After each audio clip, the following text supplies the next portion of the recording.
and the 52 rooms, they were completely transformed for the 92 women and children that they were Jewish children and Jewish women that they were hiding not to be killed. Where were these women and girls coming from?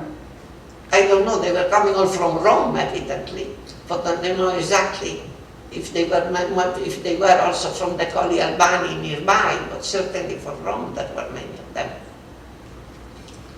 And could you describe... That was the first time that I brought in this care of the 92 women and children. I took care of them until I left for the north. That means from January 1943 until the 1st of April 1944, when the Americans, they were coming.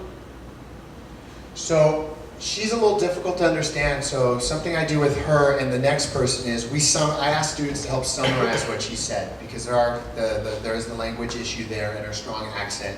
And the students help everybody understand that she was a medical student in Rome, and the person in charge of the school didn't allow any more students to come in. She actually asked people to leave, and in their place, they brought in Jewish women and their children and protected them for, I think it's about a year and a half until they were liberated by the Americans.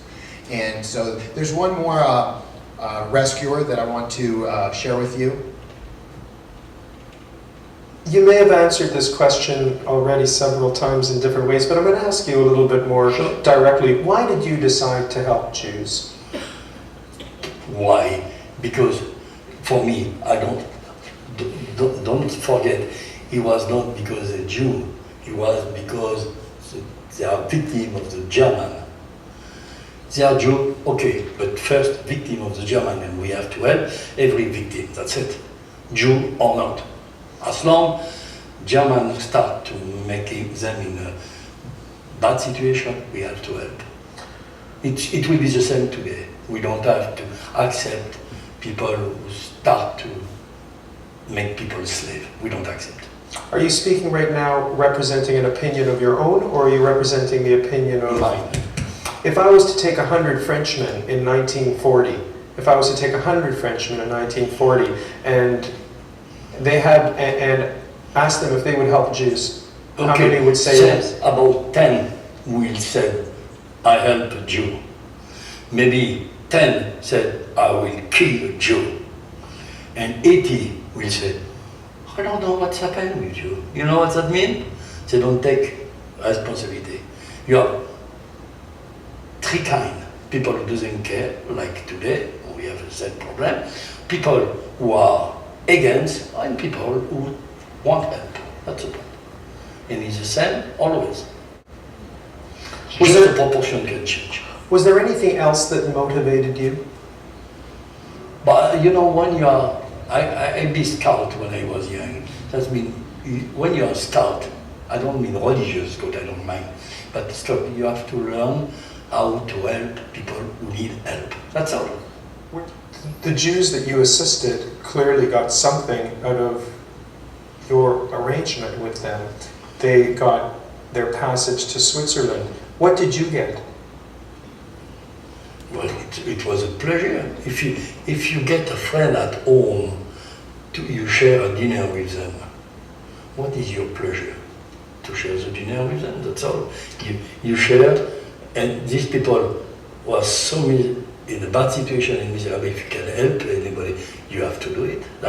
It's normal. It has not to be Superman. It's just to have to be honest guy. You never know tomorrow if you don't need somebody who will help you. No? You're saying you just need to be an honest guy, that it's only normal. Yeah. So are you saying that most of the people that were in France that wouldn't have helped Jews as readily as you, that they weren't honest, that they weren't? Yeah, but sometimes they have not the same situation. I don't know, I have a chance to born in Annemasse, close to Switzerland. I have a chance to have a family and parent in Switzerland. I have a chance to meet people who, but it's different people, that's the point. And my education, my life, Curious about your humility, about the assistance that you provided with Jews That during is the not war? normal, no. If somebody need any help, you will not do it. But the reality is, as you have said earlier, that there were many people that had the opportunity that didn't, or Too bad for them. Because here, I have a pleasure, and for me, by example, my wife, my daughter, my son, everybody is proud what I did it. But my sister is very proud of it. But it's just normal. I have to do it. It's just normal. It's right. The students like him a lot. So again, I asked the student, we have students ask students to summarize what he said, because again, we have a little language situation with his accent. And then I asked the students, okay, why did he and the lady before him, once again, why did they do what they did? And of course the students say, it's normal, it's the right thing to do, or people needed help, or he brought up a very interesting point, he was in the situation to help, while some people might not have been. And then the students, and again, I let the students guide the direction here of the conversation. I'm just listening, letting them talk, and of course they bring up the point where he's asked, okay, you take 100 Frenchmen, how many would help, how many wouldn't help? And then he says it's the same today. So the students take that in a direction of, is it the same, would that be the case, truly be the case today? And most of them agree. That's probably the situation in most things today. You get a large percentage of people, they just don't take a side. They just oblivious, they're ignorant, they don't want to make a decision. And then I asked the students to reflect a little bit on their demeanor, their tone, their mannerisms. What do they think about those things? And they point out, look, they're just so matter of fact. Like they didn't really do anything.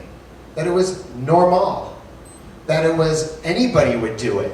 It's the right thing to do. Why wouldn't anyone do it? And that again, that's bringing home the point to them that there is a small minority that did the right thing. And then I asked them, well, why? Why did they do the right thing? And they said, well, it was the right thing to do, so they did it. I'm like, but where did that come from?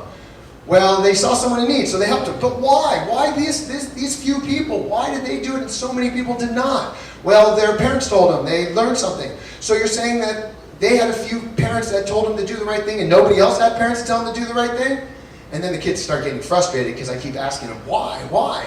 And I don't know if there is an answer to that. And the next person I want to share with you, he is after a quote by Socrates, I forget, it's been a while since I taught this.